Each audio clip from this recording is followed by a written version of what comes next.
Hey folks, Pastor Dave Grisham here for Official Street Preachers.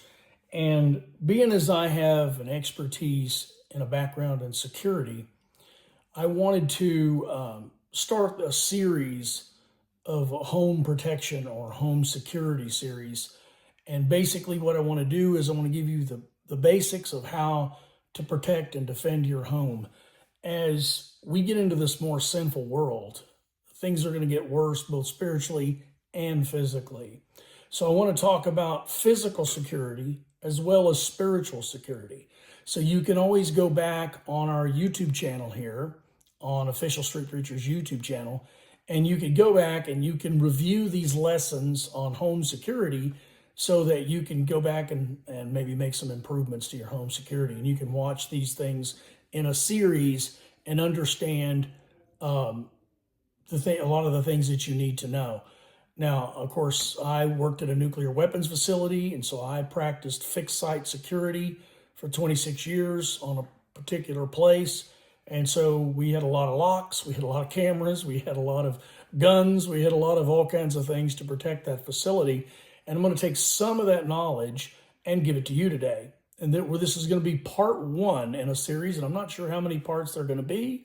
I'm just going to address this one series step at a time and see how many we get to. Okay, so first of all, this is a diagram of a house. Now, this is not perfectly to scale, and I'm not a good artist, so I think it looks better than Picasso, because I don't like Picasso stinks. But anyway, this looks more like a house than Picasso would draw. But in any case, what I've got here is I've got a house, the front deck. Now, I know the words are backwards on here because of the way I've got the camera facing, but that's okay. This is the garage. This is the patio. This dotted area is the backyard. Now, that's not a very big backyard. Yours might be a lot smaller or it might be a lot bigger. I just did this just to give you a point of reference. Okay, here's the driveway right here. This is the steps leading to the deck. And this is the front door. This is the back door with a small patio. Okay, this is the garage door right here at the end of the driveway. So I want to concentrate on 5 basic points of fixed site security, 5 basic points of home security. Number 1 is deterrence. Number 2 is detection. Number 3 is denial. Number 4 is containment. And number 5 is detainment. Now, as a homeowner, you're going to mainly focus on the first 3. Deterrence, detection, denial. Containment is done by the police, and detainment is done by the police most of the time. There might come a time when you would actually do something along those lines, but not necessarily, most of the time you would not. Most of the time you're just trying to deal with the threat. Now, what you don't want to have happen, what's your nightmare scenario, is for you to wake up in the middle of the night and someone is inside your house. The first clue you get that someone is in your house is your dog barking in the house furiously because somebody's already in the kitchen or living room while you're in your bedroom, or God forbid you should wake up and somebody is standing at the foot of your bed. This is why I tell people, I've talked to a lot of people who say, I have a gun in every room of my house because I know I can get to it in 5 seconds. Dude, if that's what you've done, your security system stinks, okay?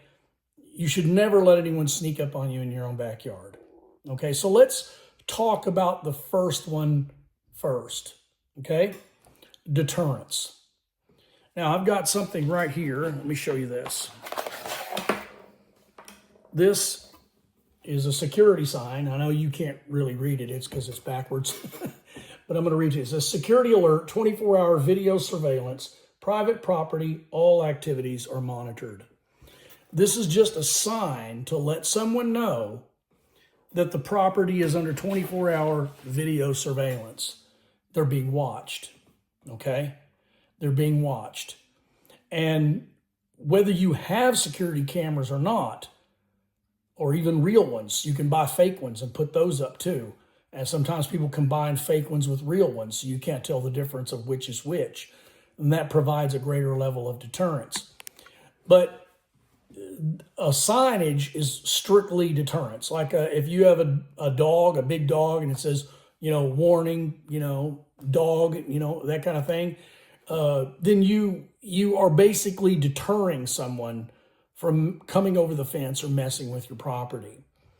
Now, a lot of denial and detection can be deterrence, but deterrence is never denial or detection, okay?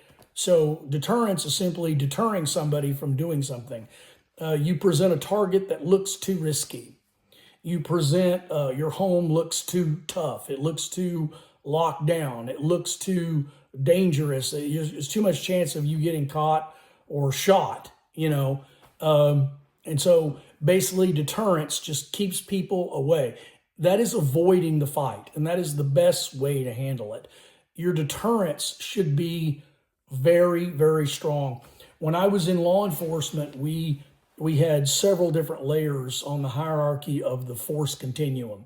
And the number one thing was officer presence. Like a police car sitting in front of your house is a strong deterrent. People are like, there's a cop there. I don't think I want to go break into this house at the moment because there's a cop there. That is a strong deterrent, okay? Officer presence is a strong deterrent. The presence, the signage telling you of the presence of security cameras or security alarm systems, even if you don't have a security alarm, you should get stickers and put them up on your doors and windows saying that you do. This is a deterrent to anyone wanting to break in. Now, I want to make a differentiation here between burglary and home invasion. If you are at home when someone breaks into your house, that is not a burglary, it is a home invasion. If you are gone, that is a burglary, okay? You must assume that if you're gone, somebody was after your property. Fair enough. If you are home, you must assume they're there to hurt you. You cannot make any other assumption. To do so is to risk your life and the lives of your loved ones. So you must assume that they are there for you and not necessarily to rob you. They may be there to kidnap you. They may be there to rape you. They may be there to murder you, but they're there. You're going to have to assume if they break in while you're home, especially if it's during the day and they kick in the door or something like that, which we'll get to in a few minutes. That's a home invasion. But a home invasion is not always busting in the door real fast with 3 or 4 guys coming in. Sometimes it's 1 or 2 people sneaking in during the middle of the night. So one is covert and one is overt. So if they're your home, you must assume that they're there for you and you must take appropriate actions, okay? So deterrence. That is anything that deters people away. That is like motion sensor lights. Now, on this diagram here, I've illustrated some places with the letter L here to designate a motion sensor light. You should have a motion sensor light above your driveway. Now, this serves a couple of purposes. Number one, it assists you that when you drive home and it's dark, you can now see what's going on when you drive up. You're not driving up into a dark area, and you can get out of your car and you're not going to step on one of your kids' skateboards and break your neck, right? You're going to be able to see where you're walking. You're going to see, like, if your steps are right here, you're going to be able to see the steps. Is there ice on those steps? Did it snow or rain while you were gone? It froze up. You might want to know that before you step on there and bust your butt, okay? So it's for your own safety that you have a light over your driveway. It's also for your own security, because when you pull up, if you're practicing good situational awareness, let's say you don't pull into the garage, you're just pulling up into the driveway. You should always check your rearview mirrors before you get out of the car to make sure that somebody's not waiting over here in the bushes and they're rushing up on your car to confront you as soon as you get out, either to carjack you, rob you, or kidnap you, whatever the case may be, okay? So that light is a deterrent to anyone that wants to try to do this in the darkness. They don't want to be seen. Doing it when it's light and they can try to grab you or hurt you and you scream, make a lot of noise, and the neighbor's lights come on and people start calling the cops. Bad for the bad guy, right? So that light above your driveway in front of your garage, that motion sensor light, is for your safety and your security. It also lights up this area. You know, it'll probably light up an area like this, okay? And if it doesn't, then you can put another light over here closer. Just don't put one where it's shining like in your face down low, okay? Make it up high where it's shining from above. Then you don't have to look directly into it and you can see anything that's going on, okay? You don't want the light in your face. You want it in the bad guy's face, okay? You also don't want it in the way of your cameras, which we're going to talk about cameras here in just a minute. But you need a motion sensor light or a light next to your front door. Now, see, I got this as a deck right here on the front, and a lot of people have decks or patios or whatever. So this light would light up the deck. Maybe you don't want to trip over deck chairs when you go into the house. And maybe you don't want to see if somebody's already standing up there waiting for you, right? So motion sensor light above the driveway. You want one above the front door. You also want one around the back door. Now, I've got this one set off to the side, okay, so that it shines in the backyard towards the back fence, and it also illuminates the patio and the door, okay?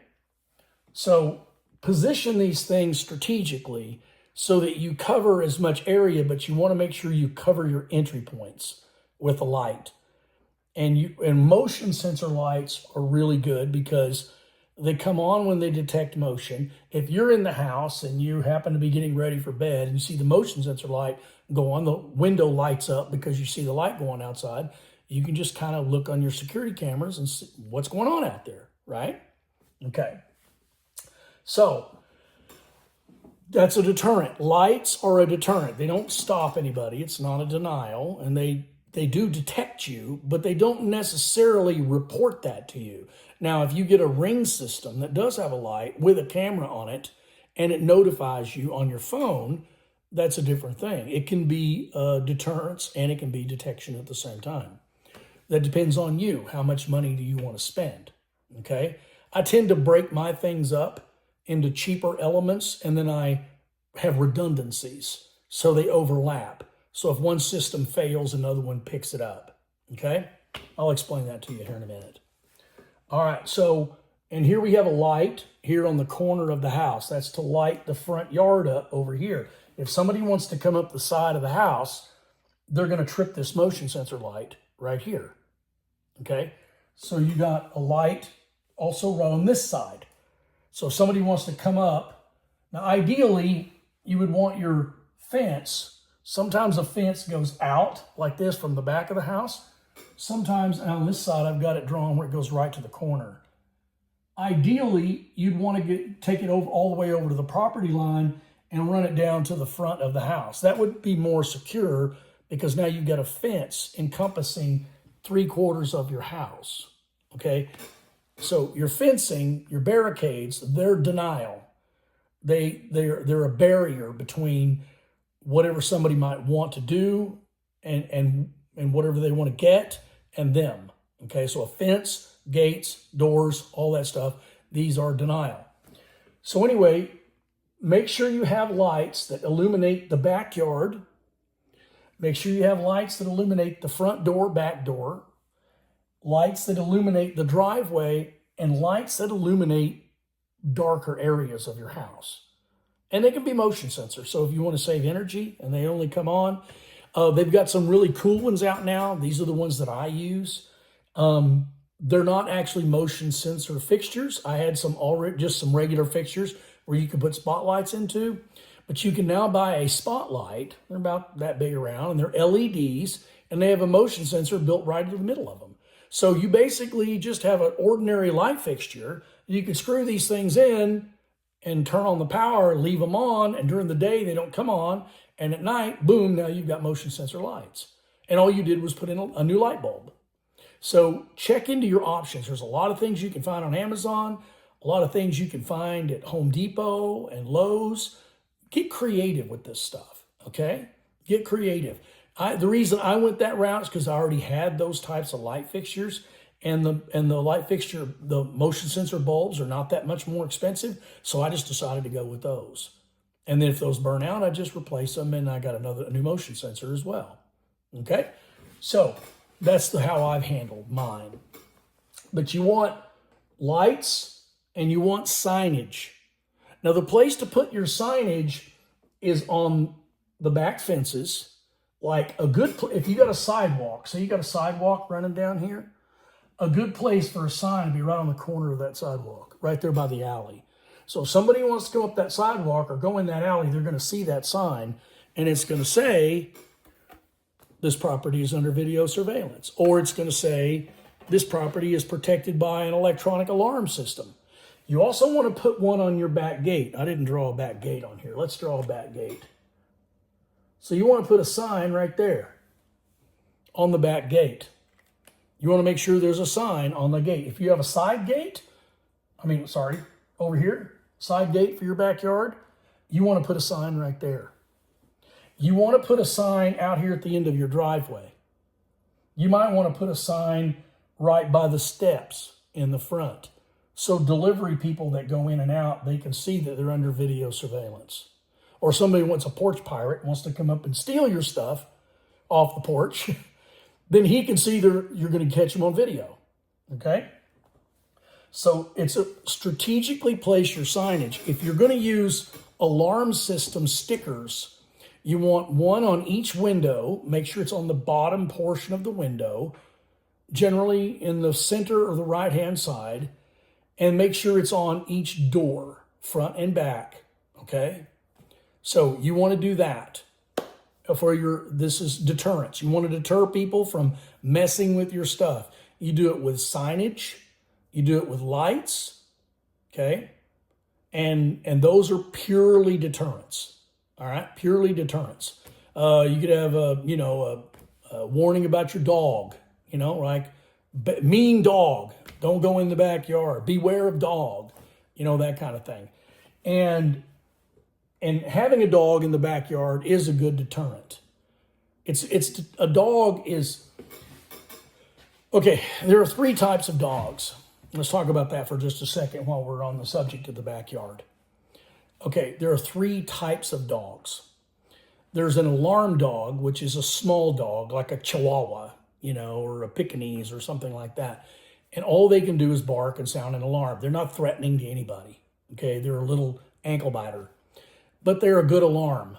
They hear really well. They smell good. They have good smell, good sense of smell, and they have good sense of hearing.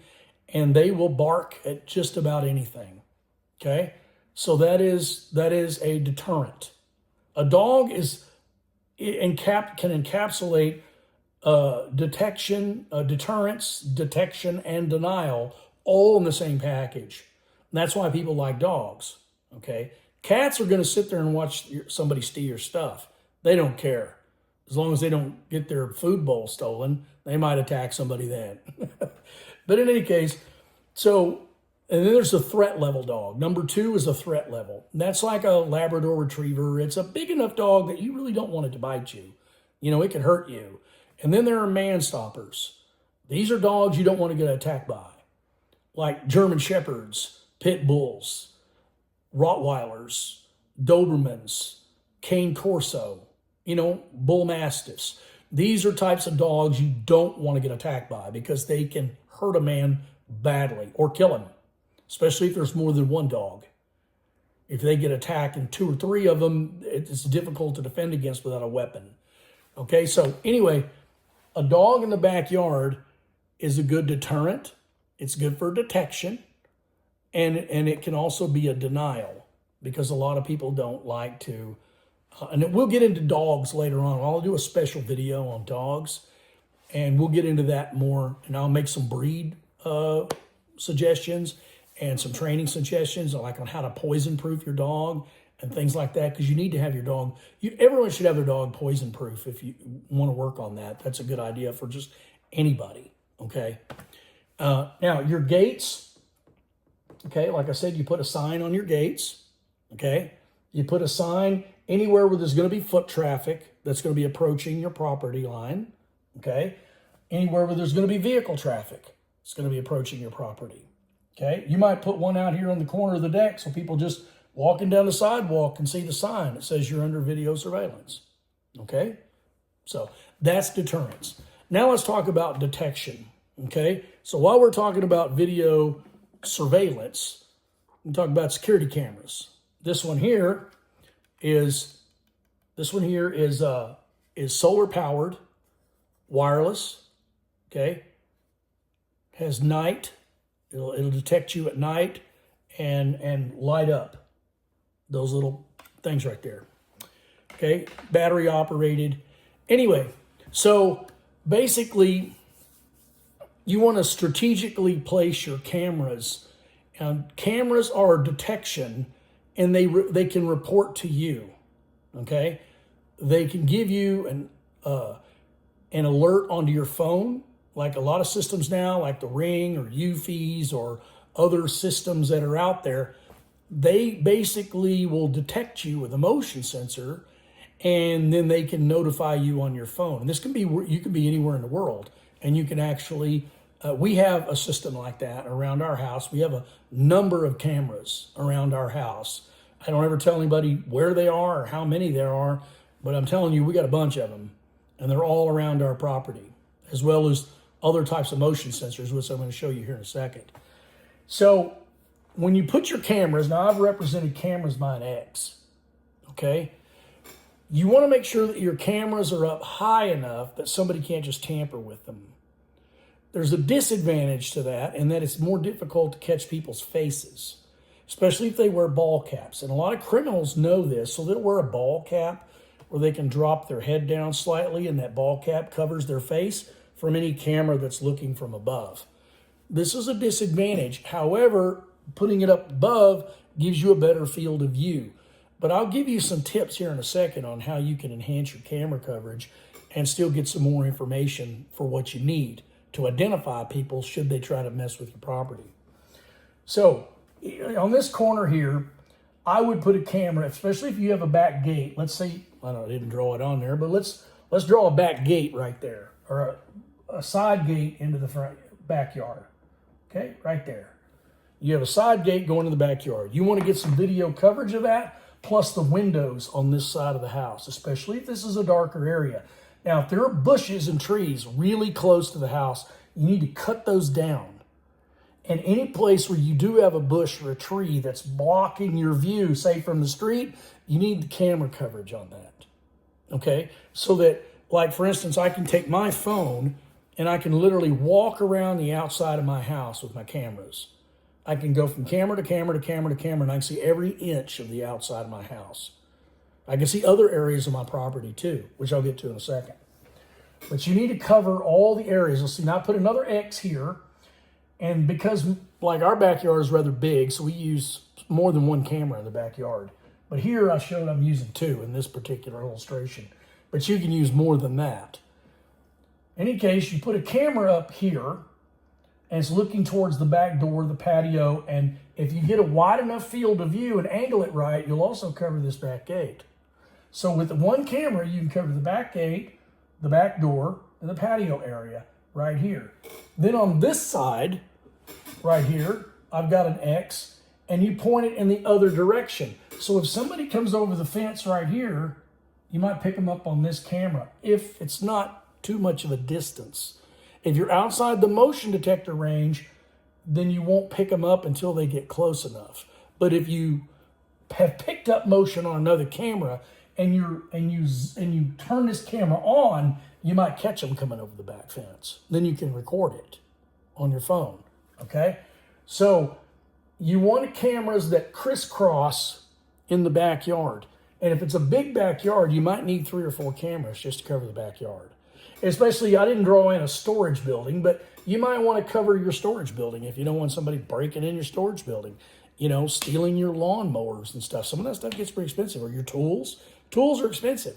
So if you want to help protect that, then you put cameras up. Now, if you're going to put cameras up in your backyard, say you got a storage building, make sure you put one of these signs on your storage building in the backyard. So if somebody gets in your backyard and they go, oops, I'm on camera, and maybe I don't want to break in this storage building, I think I'll climb back out of the yard and leave. So you want to deter them from doing anything. The ideal situation is for nothing to happen. Okay? But if something does, you need enough camera coverage to get them on camera. Okay? Put the cameras up high enough where they can't be tampered with. You're going to need a camera, like say in this instance here, okay? I've put a simulated installation of a camera right here in the corner of the deck, up high, because I can see the door and I can see the stairwell. I mean, I can basically, if you walk in here, that camera's going to pick you up, okay? If I'm in the house and somebody walks up, first of all, I should know they're coming. I'll get to that in a few minutes. But let's say they come up, they ring your doorbell. I got a camera marked right here by the door. And that's going to be more at eye level so you get their face, okay?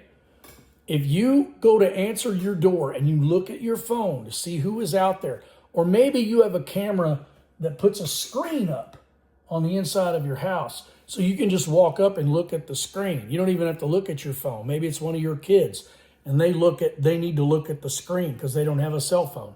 They look at the screen. If somebody's got their head down and they're trying to hide their face from that camera, do not open that door. Do not open that door, okay? So there's warning signs about that stuff. We'll get into that on a different video. I'll give you all the characteristics of what criminal activity and suspicious activity looks like. And we do another video on situational awareness.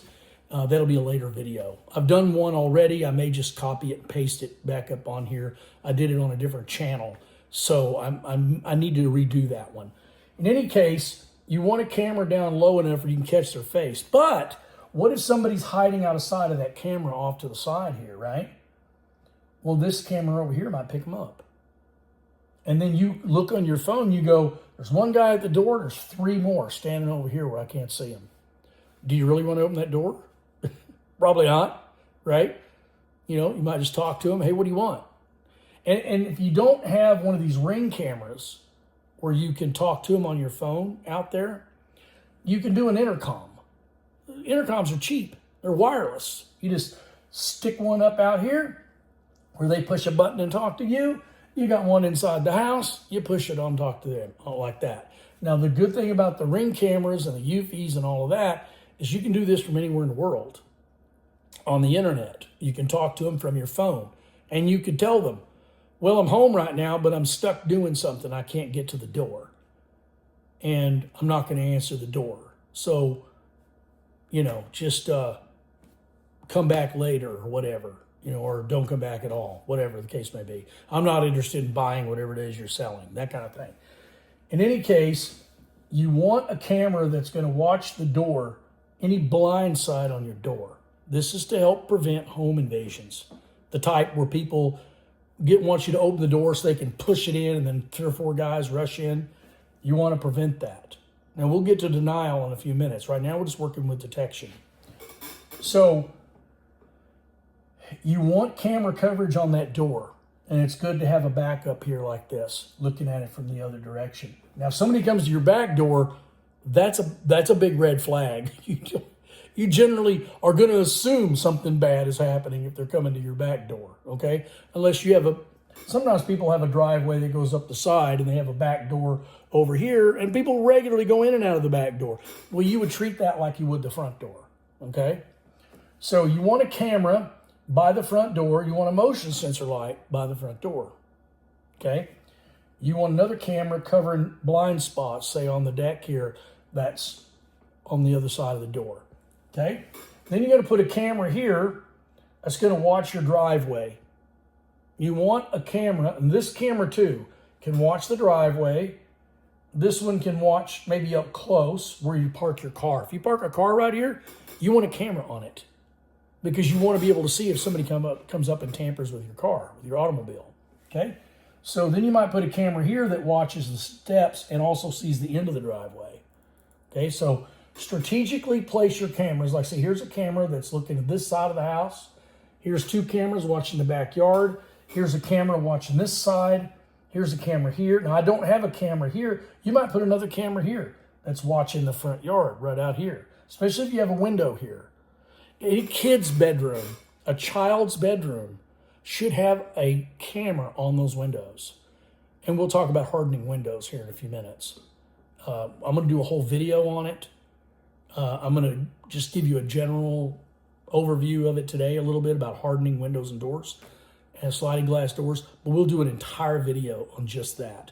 You want to harden your house so it's very difficult to get in. When you go in at night and go to sleep, you should be barricaded inside your house. That's a good word for that, barricaded, okay? All right, so now we've talked about cameras. We've talked about signage. Let's talk about other types of motion sensors. This is a guard line sensor. This is a driveway motion sensor. And what this does, as you can see, the little red light comes on because the motion sensor is activated, okay? I have a number of these. These are older ones. I'm getting some newer ones. What these do is they detect motion, and they're independent of the internet. If the internet goes down, you lose your camera coverage. Now you can bypass that. I'll do a whole video by itself on just cameras here pretty soon. I'll do one on cameras. I'll do one on locks. I'll do one different things like that. But in any case, you may want something that's a backup to your cameras if you're home, okay? And if you're not home, the internet's down, you can't see your cameras, there's not a whole lot you can do about it unless you have an alarm system that, say, works off a cell phone system, and that's independent of the internet because it uses a cell phone transmission. If the power goes out, oftentimes they have backups. They have backup batteries so that they'll last for several days while, the power is off. Okay, so in any case, you want to place motion sensors. Now, I've placed a motion sensor down here. This MS is what this says. Motion sensor at the end of the driveway. And these things have about 30 different chimes that you can get out of these, okay? Lots of different sounds. Like, let's say you put a motion sensor up here on the deck, so when somebody comes to the front door, before they even ring the bell, you already know they're there. And it basically goes ding dong, and you're like, oh, somebody's at the front door. Back door, it might go like, bing, bing, bing, bing, bing, something like that. It might be a different noise.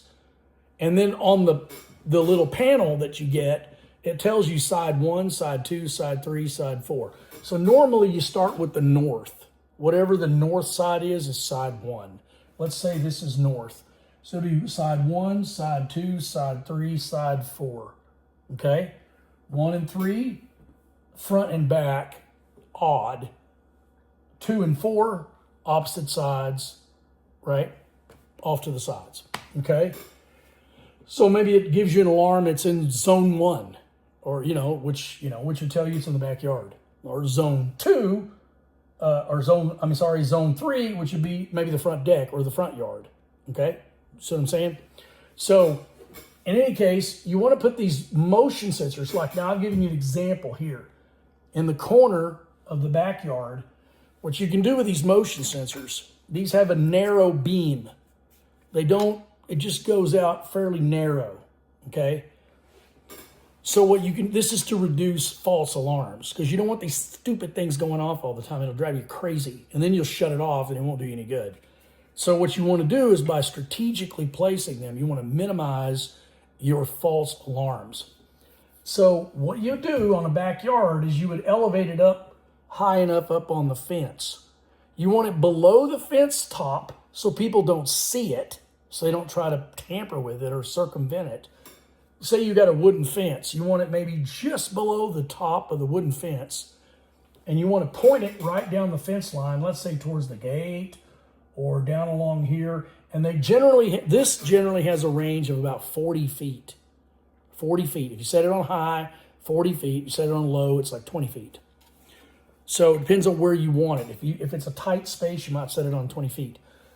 It'll save the batteries. These have batteries inside, and the little monitor in the house is plug it in the wall, but it has a backup battery. It runs on AA batteries also. So it can work totally if the power's off, and it can work totally if the internet is down. Okay, this gives you some notification. This is detection, okay? You want to detect people before they get into your home. You want to know before they even step foot by your front door that somebody's out there, okay? And dogs can do that, I mean, for the backyard, but so anyway, but dogs bark kind of indiscriminately sometimes. So you put a motion sensor and run the beam right along the bottom of the fence line, or I'm sorry, the top of the fence line, so the dogs don't set it off. You see, your dog in the backyard is going to be below the beam. The beam is narrow. Put it up high on the fence along the top ridge. Same thing here. Boom, see, like this way, down that way. Over here, same thing. Put one here, one here. You want to cover the backyard good, because especially if you have an alley. Some places don't have alleys. They do their trash in the front.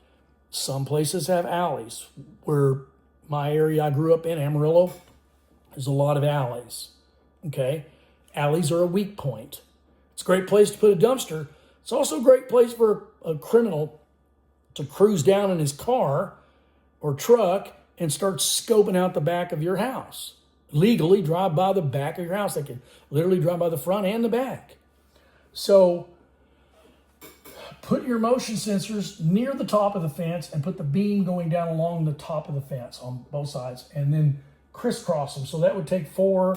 Then you put one here and you put one here. Now you can add more. I mean, you're like, well, I want to know if somebody is coming up, you know, as they're going over here, coming up on the deck. Okay, fine. Put one over here too. You know, or I don't have a camera here, but I'll put a motion sensor there for at night, you know, so in case somebody walks up in the front yard in the middle of the night, and you can, like I said, if you set up the backyard woods, you can set them up like dogs barking, woof, woof, woof, you know, and then the driveway one, you can set it up like a car honk, beep, beep. So if you hear it, beep, beep, oh, driveway, somebody's in the driveway, right? It could be a person walking up trying to sell you Girl Scout cookies, or it could be your aunt has come over to visit you. But in any case, you want to know if a car is in your driveway. You want to know if somebody's entered onto your property and come off the public sidewalk. You have to aim these things correctly, because if you aim it this like this one and you set it on long range and it's out here on the sidewalk, or somebody's driving by, the car is driving by, will be setting it off and driving you nuts. Turn it down or angle it down. Angle it instead of having it set like this. Have it set like that, and you can angle that beam more down. So somebody has to break that beam to set it off. So strategically place your motion sensors around. Now these are not that expensive, okay? These are way less expensive than cameras. And these I think for a set of, you can get the newer ones, you can get a set of 6 of different brands than Guardline. But you can get that have a half-mile range, and you can get them for like $200. A set of 6 with one, and actually the ones I'm ordering, I'm getting several, and I'm getting 2 monitors, one for the master bedroom and one for the living room. So, and they'll both go off. If you trip one, you'll trip off both monitors. In any case, that whole system is less than $200. So they're not that expensive. They're pretty affordable, and they work great in case there's no internet's down, lightning strike, whatever the case may be. Internet goes down, the power goes out. If the power goes out, your home base goes out, unless you have a battery backup for your cameras. That's another thing you should do. We'll do a whole video on cameras. But right now I'm just trying to give you an overall layout of what you can do to help protect your home. So now we've talked about deterrence and detection. Detection being mainly motion sensor cameras, like these, and motion sensors that are just motion sensors, like these. Okay? So, that's detection. We also talked about dogs a little bit in a general sense. Now let's talk about denial. Denial is when you physically deny someone access to an area. Like your garage door is a physical denial into your garage. Your front door is a physical denial into your house. Your side gate is a physical denial into the backyard. Okay? You should have 1-inch throw good quality. You should spend money on this. Good quality deadbolts. Front, back, and you should harden the door between the garage and the house. So if somebody does get in the garage, they have to go through another hardened door to get to you. You see, all this buys you time to get to a firearm. We'll do a whole video on home defense firearms. To get to a firearm, to call 911. The minute you think you're under threat, somebody in your household should be on the phone to 911 because the police are going to do containment and detainment. Okay? You can get that ball rolling when things first start happening because it's going to take a few minutes. Every second that goes by is another second that they're not coming. So you need to get on the phone, and you should divvy up these duties. Like if you're married and got a wife, have the wife be on the phone while you've got the gun. You're dealing with the situation while she's dealing with the police. Okay? Divvy up the duties so she can focus strictly on what she needs to do and you can focus on what you need to do. Okay? Or maybe you're not married. Maybe you live with your mom. Split the duties up. Or maybe you got a kid, one of your grown kids living with you. Split the duties up. But have an assignment. Something happens, this is what you're going to do. This is what I'm going to do. Okay? I'll handle this, you handle that. We're going to figure this out. Okay?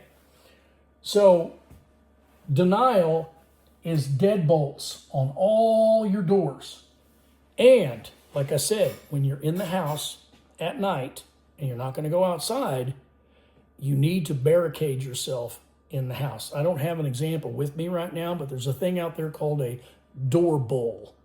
And what it is, it's a device that attaches to the door frame of your door, and then you close your door, and then it has another metal piece that slips down over a slot on the first piece, and it provides a physical barrier. You install it halfway between your deadbolt and the top of the door, on the top 2/3 of the door. And if somebody tries to kick your door in, not only do they have to get past the deadbolt, they have to get past that door bull. It distributes the force out over a much broader area and makes it extremely difficult to kick down a door. Where it might only take 1 or 2 kicks on a normal door, this might take 20 kicks. Well, if it takes 20 kicks, they're making a lot of noise. The neighbors are probably hearing it. You're hearing it. You're waking up. Of course, you should already be awake with your motion sensors going off. Your motion sensors start going off at 3 o'clock in the morning. You need to be up looking at your cameras. Okay? You need to be up. You don't even have to get out of bed. Grab that phone. Start looking at those cameras. Make sure you pick cameras, too, that have good night vision. Good night vision. The newer ones have excellent night vision. They put out a little infrared beam that you can't see with the naked eye, but the camera picks it up and it looks like it lights up almost like day. Everything goes to black and white, but at least you can see through the dark. Okay? So make sure you get cameras with good night vision. So if somebody is trying to kick down the door, you need your door barricaded. Now, on the hinge side of your door, you can fix your door to be stronger with a $5 fix. You can buy 3-inch long screws. The screws are in most people's doors, even in their deadbolts. Like you got usually your deadbolt goes into a metal throw where that bolt goes in there, and it's got 3/4-inch little screws that just hold it into wood. Well, that'll just blow out when somebody kicks it. Take those little screws out of there and put in 3-inch long screws. So he goes through that, through the frame of the door and into the studs in the wall. And usually on every door frame, there's double studs, or sometimes even triple studs, to frame up that door so it's much stronger around the door. So you want that screw to go deep into that wood, okay? So you do that, and then at least one screw on each of those hinges. Take the little 3/4-inch screw out and put a 3-inch screw in. So you got screws that go into the wood on the hinge. You got to have at least 3 of them, top, middle, and bottom. And 2 is better. I mean, you can do 2 on each one. There's usually 4 screws. You can remove at least 1. Sometimes 2 is better. And basically reinforce that hinge side of the door with these 3-inch long screws. And that's a very cheap fix. Very cheap. make sure your front and back door, and make sure this door between you and the garage is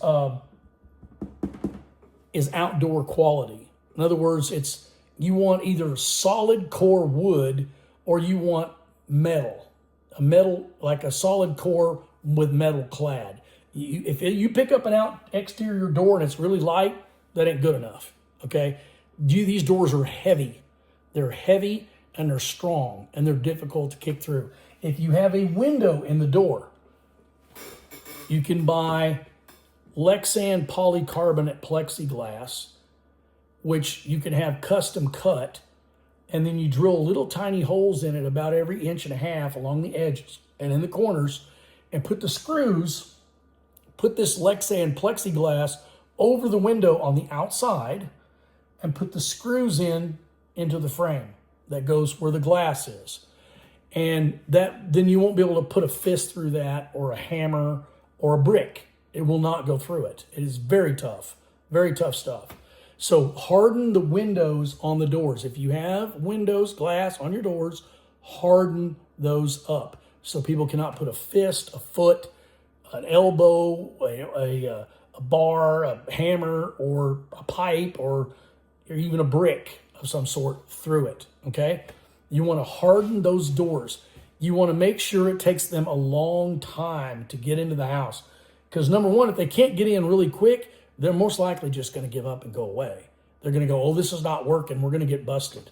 We're going to get busted. And if you can speak to them over one of these, if say you got this Ring camera or something, and you can talk to them, you can say, the police are on the way. And that way they know they're on a time clock. That might deter them. That's a deterrence to get them to leave, okay? And then hopefully you got some good video coverage of their faces, and maybe they'll get arrested or something. In any case, you could also install a camera out here close to the road. I live out in the country, so I'm going to do that. I'm going to install cameras out close to the road. So if somebody is cruising by, scoping out the house, if that's a suspicious vehicle, I can catch a license plate number. If they do bother us, then that gives the police something to go on, okay? So, also make sure, on your garage doors. Let's talk about garage doors for a second. Okay. Thieves will sometimes use garage door openers, and they'll get different frequencies or whatever, and they will try to open your garage door with the garage door opener, and then they can gain access into your house. Like in the middle of the night, they can just cruise by and click that, your garage door goes up, and they go running inside the house. All they gotta do is get through that interior door. That's why you need to harden that interior door just like you do on your outside, okay? But there's a trick you can do. There's a little trick. First of all, if you have an automatic garage door opener, you can have it wired up where there's a switch on the wall. And when you go to bed at night, just go in and turn that switch off. And then that garage door is not going to go up. Then your little cable that hangs down, your little cord, so you can disable it's a clutch. You pull on it and it just releases the tension so you can raise the door manually. Take that and put it up along the top of the thing that's mounted on and zip tie it on there. So if you need to use it, you can cut the zip tie and use it. Otherwise, somebody may use a coat hanger from the outside and they may try to reach in and grab that and pull that and then just raise the door manually. And if they raise it manually, you probably won't even wake up. It's not that loud. A garage door going up manually, if that motor's not running, it's not very loud. And so they can raise that really quietly and just get right into your garage and steal your tools, your car, or break in your house, do whatever. So make sure that clutch cable, it's a cord with a little T-handle on it, make sure it's secured in up position, and you zip tie it in place so they can't reach in there and pull it with a wire through the door. Because they found an empty space between the door and the frame. There's a little weather stripping in there, keeps the rain and dust out. They'll push it in through there with a wire and try to fish that thing through and then pull it and then open the door. It's a trick they use. So you can also, there are devices you can buy, and you can get them at Lowe's. And basically what they are is a remote control plug-in. Basically you plug, like most of your garage door openers, they plug into the ceiling. You can plug this device into the ceiling, then plug your garage door into it. And then what you do is when you want to drive up to your house, you turn on the power. So what all this little device does, it controls the power to the garage door. So basically you're turning off the power to the garage door with this device. So when you leave, you close the garage door, then you turn the power off. Now they got to have two remotes. They got to figure out what the frequency is of the thing that turns off the power, and they got to figure out the frequency for the garage door. So that's almost impossible. So basically what you do is you'd back out, you close the garage door, turn off the power with your other remote. You have two remotes now. And so when you drive up, you turn the power on, you open the garage door, you go inside, close the garage door, turn off the power. Like that. And it makes it much more secure. Now, if you're going to leave, let's say on a vacation or something, I'd recommend unplugging the garage door, and then above one of the tracks where they got the little wheels that roll in the track, there's usually holes in those railings. Put a padlock through there. Just lock a padlock above one of those wheels, and you will not be able to raise that garage door no matter what. Okay? So you can harden the garage door that way. Now, if you have sliding glass doors, the way to harden those is don't use those wooden dowels. People can take an ice pick and stick it through the weather stripping where the doors come together. They can stick it through there like that, stab that wooden dowel and flip it up out of the track, and then they can just slide the sliding door open. Now what you want to do is each door has a frame, usually made out of aluminum. And you want to go to the top and the bottom. And you want to drill about maybe a 1/4 inch or a 3/8 inch diameter hole. All the way through, you go where the doors overlap. You go to the door that's on the inside. You drill a hole all the way through that frame into the frame of the other one, only one way, not all the way through, so that there's no pin sticking out on the outside, because you're going to put a metal pin through this hole. And then you're going to do the same thing on the bottom. So now you got a pin in the top and the bottom, and they cannot slide the door. When you want the door open, you just pull the pins out. Pull the pins out, put them on a chain, and just let them hang. Then you just put them back in. Then if they're on a chain, they don't get lost. In any case, that's what you can do to secure sliding glass doors. You can do this with window frames. You can drill holes in the window frames, put pins in there so they can't open the windows. And then you can drill little holes slightly above in the frame so you can raise it a little bit and then put the pins in, and it'll only be open about that far and it won't go open anymore. You can do that. There's lots of different ways. Now, we'll do a whole video on barricading doors and windows and things like that. And I'll show you all kinds of tricks of the trade on doing that kind of stuff. And anyway, today's video is just an overview of the security of your home, about what you can do mainly for the outside, okay? Mainly on the outside.